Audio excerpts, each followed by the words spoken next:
Boxing King Media. We're delighted to be joined by Mr. Isaac Lowe. Isaac, it's been a few weeks since you fight. How are you feeling, man? It's been a few weeks. Yeah, I'm recovering well. I'm first defeat, obviously. It's hard to take. It's hard for anyone to take. I think if anyone's happy to take a defeat, then they're not human. Well, I've got a good family around me. I've got a good team. I've got good friends. I've got good trainers. I've got a good family around me. And it's Christmas, so I'm alive and kicking. So why should I not be upset? I'll come back bigger and better. There's mistakes, but we know what we made in that fight, and we'll be back. It was an end-to-end fight, it was back and forward. You got hurt early, but you came back into the fight, you rocked him. Obviously, eventually it didn't go your way. What was the key thing you learned about yourself in that fight? I've never ever been dropped in my life. I've never been hurt in my life. I've never been stopped in my life. And as an amateur, never took a standing count, never done anything.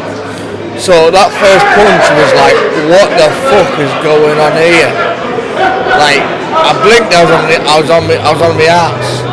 So in my ass, it was like, put your ass on the edge, or you be a man and fucking fight on. I know who we are, I know who my family is, I know who my pals are, Tyson, all that. We don't peck down, we stand up and fight. And I fought round one, I went back and won the round one. After he dropped me down, I won round one. And then, obviously, round two, what happened? I want to let you ask some more questions. I think I'm jumping the story. Yeah. Well, I was going to say, it was like watching Tyson. He kept getting back up, and even that last body shot, that was right in the solar plex.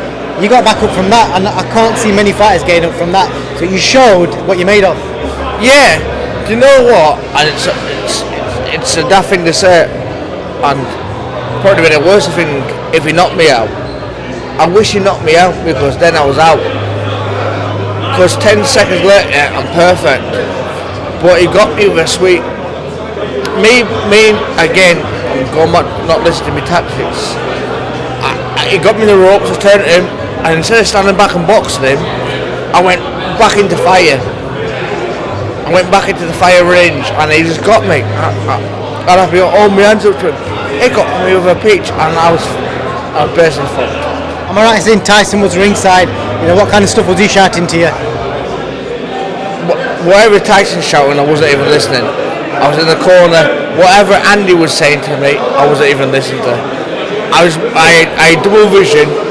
As a man who I am, is to get in there and let's have a fight. If I'm going to win, I'm going to win.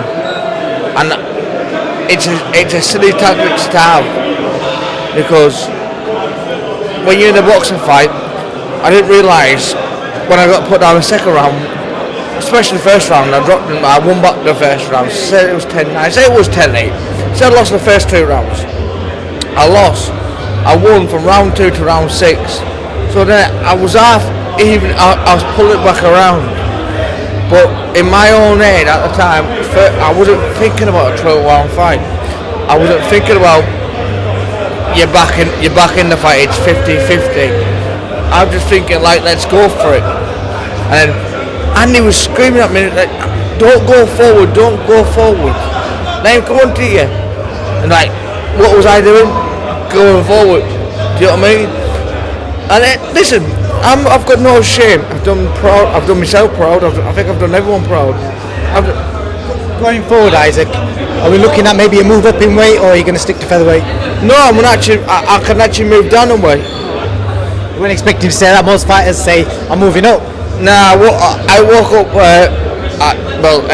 anyone who knows, who's watched my Instagram, me Twitter, night before I was having Nando's, I woke up in the morning, I was bang on my weight. I was having breakfast, I did everything.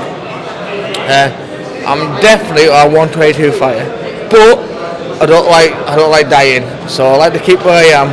I've competed this way all my life, and I know I can be a world champion. This is only a learning curve. It's probably done me more good than bad, because there's not a bad review I've had on Twitter or Instagram. Anyone watch it, everyone watch it, they know the entertainment with Isaac Lowe. You're getting a fight. If I get dropped, fuck it, let's have it. You want to go for a dog fight? Fans love that shit.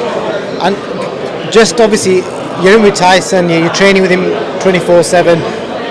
You know, going forward with regards to Tyson, do you know what's the latest on the Dillian White Fury thing? And if and when that fight happens, how do you think that's going to play out? I don't know where it's happening. I don't know when that fight's happening. But me personally, I'm looking to be out in March. I want to be busy. Just going back, I'll get back to that question what you asked me. But just going back to the fans, what people they might not understand. I done a 6-rounder in March, and before that was 18 months before. I wasn't busy. I wasn't active. When you go to fights like that against dangerous punchers, dangerous Mexicans, you've got to be active. You've got to be busy, and that was. But go to Tyson. I think he will be out March sometimes. Now, obviously, Dillian White is supposed to be. Time will tell. We'll soon find out. We'll see next coming weeks, but news coming soon. I wish you all the best, Isaac, and I look forward to seeing you at Super Bantamweight. Thanks very much. I might not be Super Bantam. I might go to heavyweight. Who wants it? Thank you. Definitely have a Super Bantamweight or whatever. Have a good Christmas. You too, pal.